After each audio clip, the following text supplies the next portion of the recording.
So hey, what's up guys, welcome to my YouTube channel Maheshwari Classes, and today we will study the first chapter of class 11th of physics, physical world.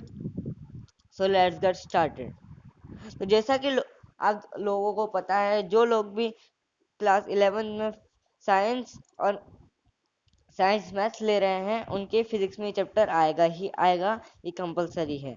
तो जैसा कि आप लोग CBSE का update चल रहा है कि इस समय कुछ सीबीएसई की तरफ से सिलेबस में बदलाव होने वाले हैं या फिर थोड़ा सिलेबस कम होने वाला है, तो आपको हमारे यूट्यूब चैनल में बाद में पता लग जाएगा। पर आज के लिए आपको हम पढ़ाएंगे फिजिक्स का फर्स्ट चैप्टर फिजिकल वर्ल्ड। तो चलिए शुरू करते हैं।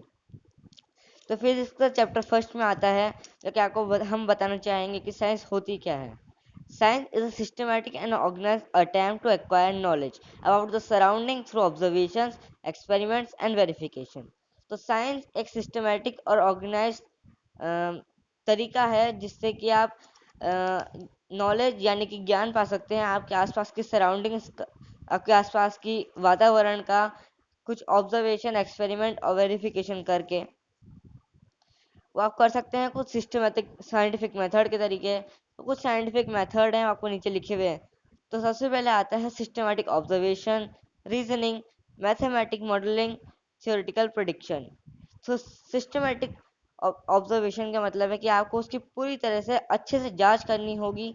जो भी आप तरीका कर रहे हैं पूरी तरीके से जांच करने के बाद आपको करना पड़ेगा, आपको उसके रीज़न बताना पड़ेगा कि आपने वो क्यों किया, वो कैसे होगा, वो होगा कि नहीं, और होगा तो क्यों होगा। उसके थर्ड टाइम पे आता है मैथमेटिकल मॉडलिंग, जिसका मतलब है कि आपको उसकी जो भी कैलकुलेशन करनी पड़े, जैसे कि आपको फॉर्मूला आता है पाई आर स्क्वायर वगैरह, इनकी आपको जो भी मैथमेटिकल प्रिपरेशंस करनी पड़े, और ये आपको साइंस में इन्वॉल्व होती है, खास करके फिजिक्स में। जैसे कि आप लोगों को पता है और मोशन थ्योरेटिकल वगैरह, इन सब में आपकी थोड़ी मैथ्स काम में आती है, जिनसे आप कैलकुलेशन कर सकते हैं वेरी इजीली। फोर्थ नंबर पे अपने आता है थियोरेटिकल प्रिडिक्शन, जिससे आप अपनी खुद की थ्योरी बना सकते हैं, अपने खुद के जो भी आप ऑब्जर्वेशन कर रहे हैं उनके आप एक थ्योरी बना सकते हैं। आप लोगों को समझा सकते हैं कि आपने क्या किया, कुछ क्या नहीं किया, आपने कैसे किया, क्या क्या साल लगे, कितने साल लगे वगैरह वगैरह, आप सब में बता सकते हैं। तो अपना थर्ड है physics. Physics is the fundamental science concerned with understanding the natural phenomena that occur in the universe. तो फिजिक्स एक फंडामेंटल साइंस है जो कि आपको नेचुरल फिनोमेना जो भी आते हैं उनको समझने में यूनिवर्स के काम आती है। उसके काफ़ी ब्रांचेज है, ब्रांचेज जैसे mechanics, electromagnetism, thermodynamics, modern physics, etcetera etcetera. तो 1600 से 1900 सदी के बीच की बात है।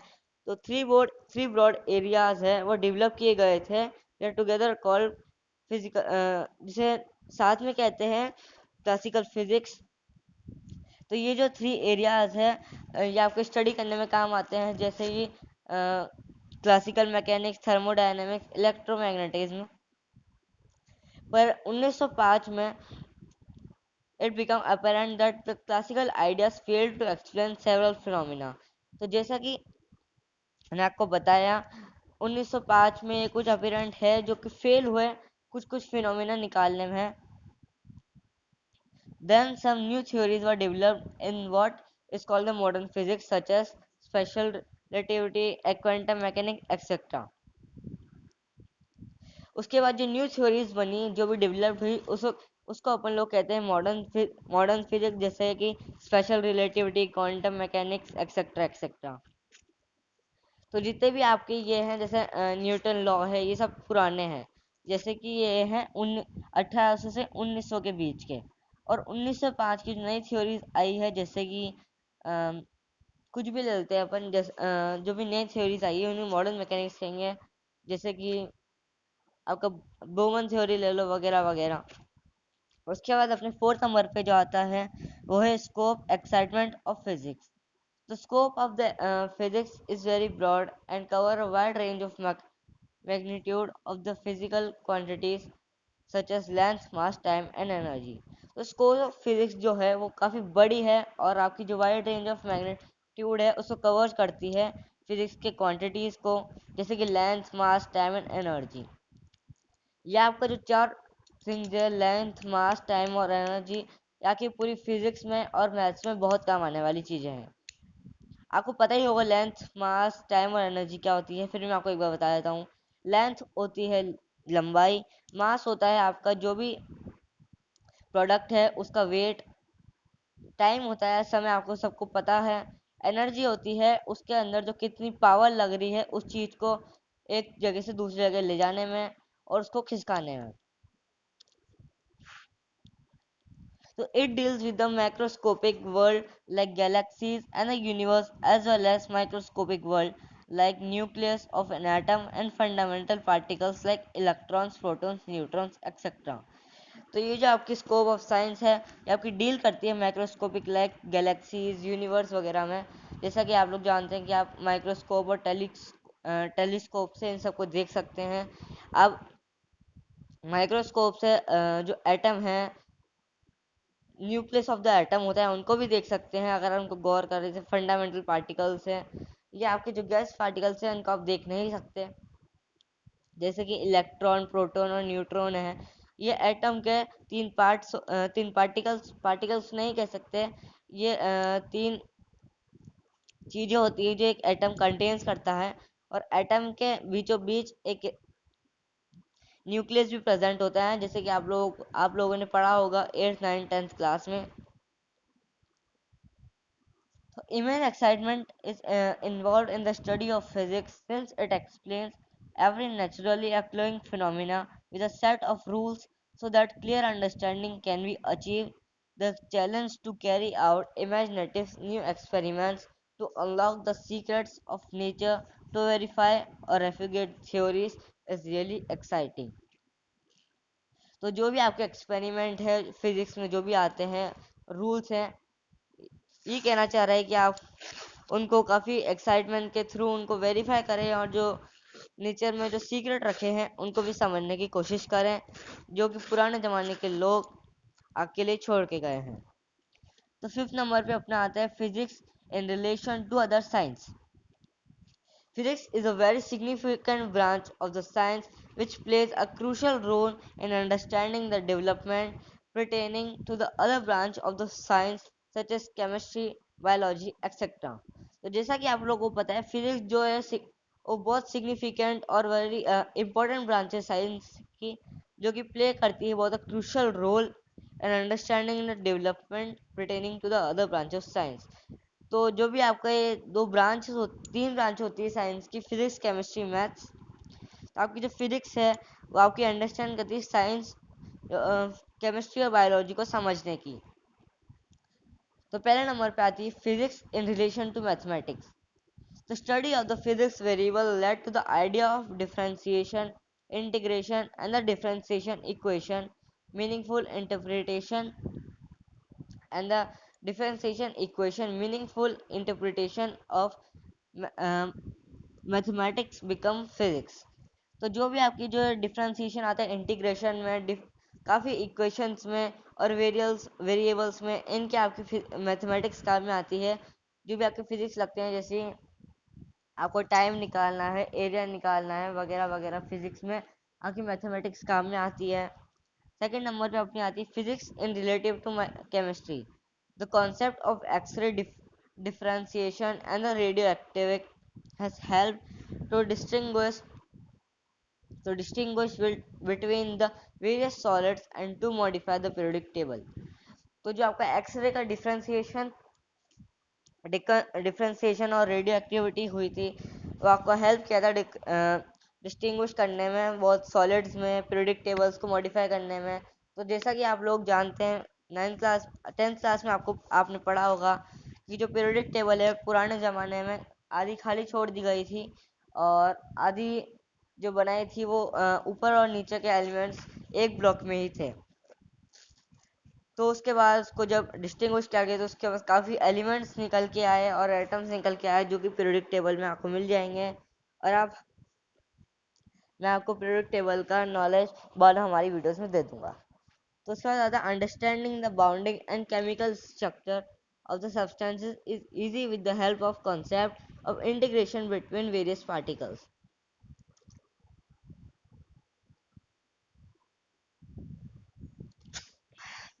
गाइस 2 मिनट या पानी पी लेने दो यार।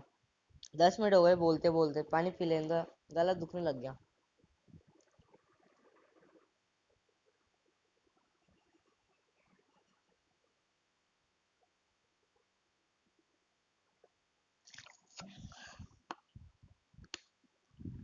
तो थर्ड नंबर पे अपने आता है physics in relation to astronomy.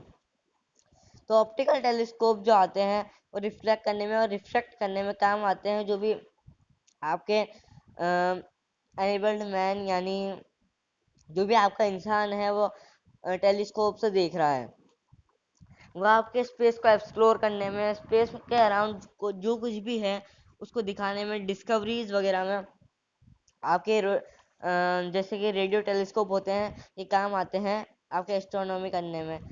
आपने जो भी देखा होगा वास्तुशास्त्र वगैरह ये लोग होते हैं, ये आपको बोलते हैं कि आपका मंगल खराब चल रहा है वगैरह, खराब चल रहा है, तो इनके जैसे ही होते हैं वो। तो जो आपके टेलीस्कोप होते हैं इनसे आप जो मून है, अर्थ, मार्स वगैरह है, इन सबको वेरी इजीली एंड क्लियर देख सकते हैं। आप स्टार्स को तो बहुत क्लियर देख सकते हैं। जैसे कि आप लोगों को पता है मून भी एक स्टार है। सारे प्लैनेट्स वैसे तो स्टार है, पर वो बाद में फॉर्म होने के बाद प्लैनेट्स बन गए।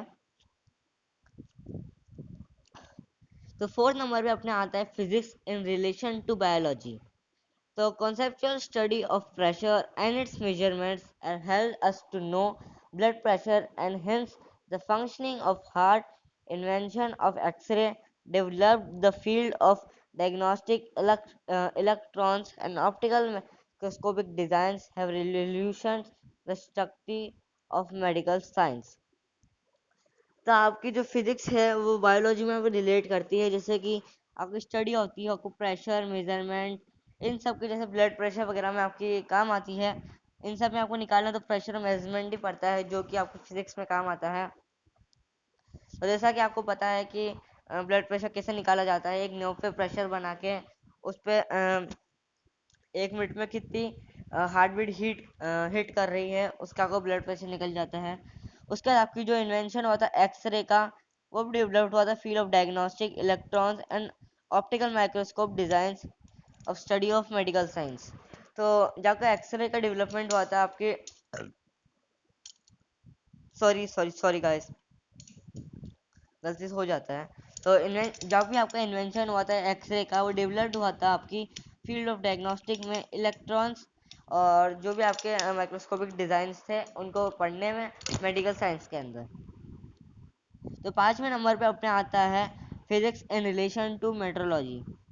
तो discoveries regarding the study of pressure variation help us to focus the weather variation. Other invention of physics have opened new vistas of study in the field of science and social science. तो जैसा कि आप लोगों को पता है, जो भी डिस्कवरी हुई थी रिगार्डिंग प्रेशर वेरिएशंस, जो भी डिस्कवरीज हुई थी वो हमारे वेदर फोरकास्ट में काम आती है, फोरकास्टिंग करने में। Other invention of physics has open the new Vistas of study in the field of and social science. तो हमारे फिजिक्स ने बहुत हेल्प करी है, जो भी इन्वेंशन हुई है स्टडी की फील्ड साइंस में और सोशल साइंस में, उसमें बहुत हेल्प हुई है अपनी फिजिक्स के द्वारा। छठे नंबर पे आता है अपने physics in relation to technology and society. तो advancement in physics has led to new technologies and vice versa. तो जो एडवांसमेंट है, जो भी आपकी एडवांसमेंट आई है फिजिक्स में, वो आपकी आई है न्यू टेक्नोलॉजीज और वाइस वर्सा के कारण। Sometimes technology gives rise to the new dimensions of physics at the other times physics generation new technologies. In fact, the technological development is closely related to the applications of science and physics in particular. So physics has a dominant influence on the society. It helps the human being to develop the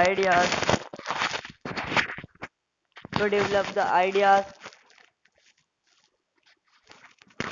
development of the digital communication system, the rapid mass system, transport system, laser making bloodless वगैरह वगैरह में आपको जो physics है वो काम में आता है।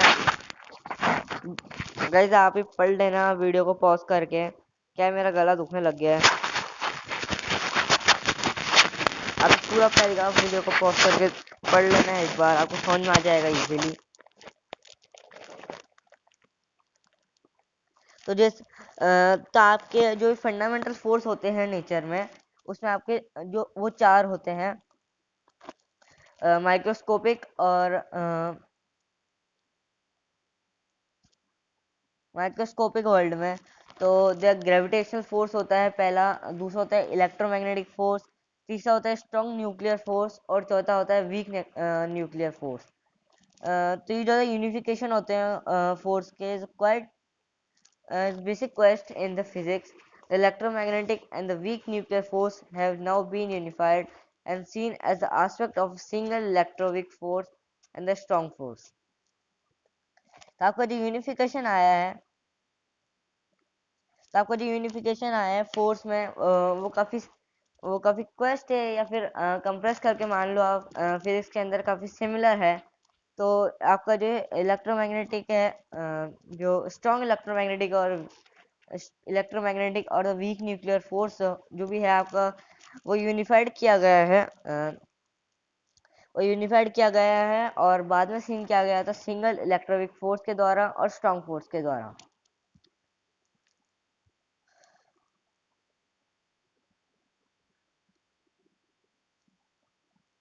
Conservation of the energy, momentum, angular momentum, charge etcetera. तो गाइस बाकी नीचे का तो इजी है, आपको एक बार पढ़ने में समझ आ जाएगा। मैं आपको बोल के बता देता हूँ, ऐसे आप अपना पैराग्राफ पॉज करके पढ़ लेना। मैं आपको धीरे धीरे बोल के बताऊंगा। Conservation of the energy, momentum, angular momentum, charge etcetera considered to build the fundamental laws in the physics. Conservation laws has a deep convention in symptoms of the nature, symmetries of space and time, and the other type of symmetries played a central role in the modern theories of nature. तो जैसा कि आपकी physics है वो आपकी science में, maths में, हर चीज में बहुत काम आती है, इस पैराग्राफ में यही दिया हुआ है। बाकी अब तो इसके बाद अपनी आती है कुछ इंपॉर्टेंट टेबल्स है, जो कि आपके कुछ फिजिक्स थे, अलग फिजिसिस्ट थे अलग अलग कंट्रीज से, उनने आपके वर्ल्ड को बहुत मेजर कंट्रीब्यूशन किया है, उसके हमने एक टेबल बनाई है जैसे कि आप लोग नीचे देख सकते हैं। तो पहला आता है आर्किमिड्स। तो ये आता है, इसने दिया था principle of buoyancy and principle of lever, और ये ग्रीस से था। दूसरे नंबर पे अपना आता है गैलीलियो गैलीली, जिसने आपका लॉ ऑफ इनर्शिया दिया था और ये इटली से था। तीसरे नंबर पे अपने आता है क्रिश्चियन हगिंस, जिसने आपका वेव थ्योरी जो थी आपकी लाइट की वो इसने दी थी और एक हॉलैंड से था। चौथे नंबर पे अपना आता है आइजैक न्यूटन, जिसने universal law of gravitation, law of motion और रिफ्लेक्टिंग टेलीस्कोप, ये तीनों कंट्रीब्यूशन और डिस्कवरीज इसने दी थी और ये था यूके से। पांचवें नंबर पे अपने आता है माइकल फेराडे, जिसने लॉ ऑफ मैग्नेटिक इंडक्शन दिया था। लॉ ऑफ मैग्नेटिक इंडक्शन की थ्योरी इसने दी थी और ये भी था यूके से। इसके बाद अपने आता है जेम्स क्लर्क मैक्सवेल, इसने दिया था electromagnetic theory, light and electromagnetic wave, ये भी यूके से था। उसके बाद अपने आता है हेनरिक रुडोल्फ हेल्स, जिसने दिया था जनरेशन ऑफ इलेक्ट्रोमैग्नेटिक वेव्स, जो जर्मनी से था। इसके बाद अपने आता है जे सी बोस, जिसने आपका अल्ट्रा शॉर्ट साउंड वेव्स की जो थ्योरी या डिस्कवरी थी वो की थी और ये अपनी इंडिया से ही था। इसके बाद अपने आता है डब्ल्यू के रोजन, जो कि जिसने दी थी एक्सरे, जिसने एक्सरे बनाया था और एक्सरे की थ्योरी फर्स्ट टाइम दी थी, ये वो था और ये जर्मनी से था। इसके बाद अपने आता है जे जे थॉमसन, जिसने आपको पता ही है, जिसने इलेक्ट्रॉन्स की थ्योरी सबसे पहले बताई थी और ये यूके से था। इसके बाद अपने आता है मारिया स्क्लोडवा, क्यूरी, जिसने आपको discovery of radium and polonium की थी, और इसने कुछ नेचुरल रेडियो एक्टिविटी स्टडीज भी आपको कराई थी। तो ये पोलैंड से था। इसके बाद आता है अपना एल्बर्ट आइंस्टाइन, जिसने explanation of the photo electric effect और थ्योरी ऑफ रिलेटिविटी दी थी। एल्बर्ट आइंस्टाइन को आप सभी लोग जानते होंगे, सबसे ज़्यादा ज्ञानी व्यक्ति माना जाता है वो। और इसका अभी भी जर्मनी की म्यूजियम में उसका ब्रेन रखा गया है। उसने अपने ब्रेन का कम से कम 10% यूज किया था, जो कि आज तक कोई कर नहीं पाया है। तो उसके बाद अपने आता है विक्टर फ्रांसिस हेस, जिसने ज़्यादा कॉस्मिक रेडिएशन की थ्योरी, ये ऑस्ट्रिया से था। इसके बाद अपने आता है आरन मेलिकन, जिसने आपको मेजरमेंट दिया था इलेक्ट्रोमैग्नेटिक चार्ज का, और यूएसए से था। इसके बाद अपने आता है अर्नेस्ट रदरफोर्ड, जिसने आपके न्यूक्लियर मॉडल ऑफ एटम की थ्योरी दी थी, और ये न्यूजीलैंड से था। मैं आपको एक एक बार सबको पढ़ के बता देता हूँ, आप वैसे इसको पॉज करके पढ़ लेना। Niels Bohr, quantum model of hydrogen atom, Denmark. C V Raman and elastic scattering of light by molecules, India. Louis Victor, de Broglie. Wave nature of the matter, France. M N Saha, thermal ionisation, India. S N Bose, quantum statistics, India. Wolfgang Pauli, exclusion principle, Austria. Enrico Fermi, controlled nuclear fusion, Italy. Werner Helbing, quantum mechanics, certainty principle, Germany. Paul Dirac, relativistic theory of electron, quantum statics, UK. Edwin Hubble, expanding universe, USA. Ernest Orlando Lawrence, cyclotron. जिसको भी साइक्लोस्ट्रॉन नहीं पता वो Google पे search मार ले, ये USA से था। James Chadwick, neutron, UK. हेनरिका Yukawa, theory of nuclear forces, Japan. Homi Jehangir Bhabha, cascade process of cosmic radiation, India. देव Davidovich Landau, theory of condensed matter liquid helium, Russia. S Chandrasekhar limit, structure and evolution of stars, India. Bombardin, transistors, theory of superconductivity, USA. C.S. Thornes, Maris laser, USA. Abdus Salam, unification of weak and electromagnetic interaction, Pakistan. इसके बाद अपने आता है link between technology and the physics, steam engine, laws of thermodynamics, nuclear reactor, control nuclear fusion, radio and telescope, generation, propagation, and the detection of electromagnetic waves, computer, digital logic, laser, light amplification of the stimulated emission of the radiation, production of ultra high magnetic field, superconductivity, rocket propulsion, Newton law of motion, electric generation, Faraday law of electromagnetic induction, hydroelectric power, conversion of the gravitational potential energy into electric energy, aeroplane, Bernal principle in fluid dynamics, particle acceleration, motion of charged particles in the electromagnetic field, sonar, reflection of the ultrasound waves, optical fiber, total internal reflection of the light, non-reflecting coating, thin film optical intersection, electron microscope, wave nature of the electron, photocell, photoelectric effect, fusion test reactor, tokamak. Magnetic confinement of the plasma, giant matter के radio telescope, detection of cosmic radio waves, Bose electric condensate, trapping and controlling of atoms by the laser beams and the magnetic field. उसके बाद आता है अपना fundamental forces of nature. तो पहले number पे अपना ग्रेविटेशनल फोर्स, इसके रिलेटिव स्ट्रेंथ होते हैं 10 की पावर माइनस 39। इसकी रेंज इनफाइनाइट होती है और इसका जो ऑपरेट हम कर सकते हैं सारे ऑब्जेक्ट्स को यूनिवर्स में।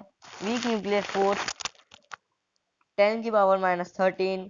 Very short subnuclear size 10 की power minus 16 micrometre. Some elementary particles, electrons and the neutrons.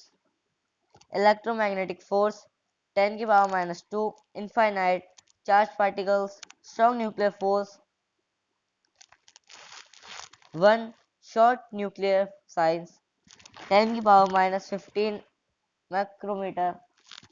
Nucleons, heavy electric particles. तो दोस्तों आज के लिए बस इतना ही। अगर आपकी हमारी वीडियो पसंद आई तो वीडियो को लाइक ज़रूर करना, हमारे चैनल को सब्सक्राइब भी ना मत जाना और हमारे चैनल को सब्सक्राइब शेयर करना।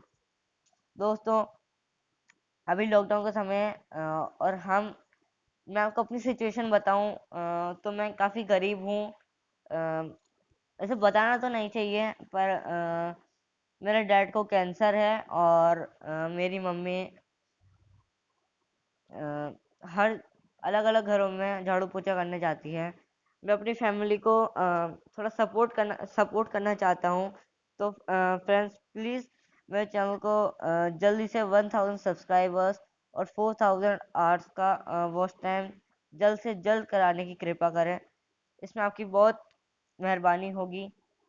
अगर आपको हमारी वीडियो पसंद आई तो हमारे चैनल को सब्सक्राइब करे बिना मत जाना गाइस, प्लीज़ मत जाना हमारे चैनल को सब्सक्राइब करे बिना और हमारे चैनल को लाइक ज़रूर करना। तो आज के लिए ख़त्म करते हैं।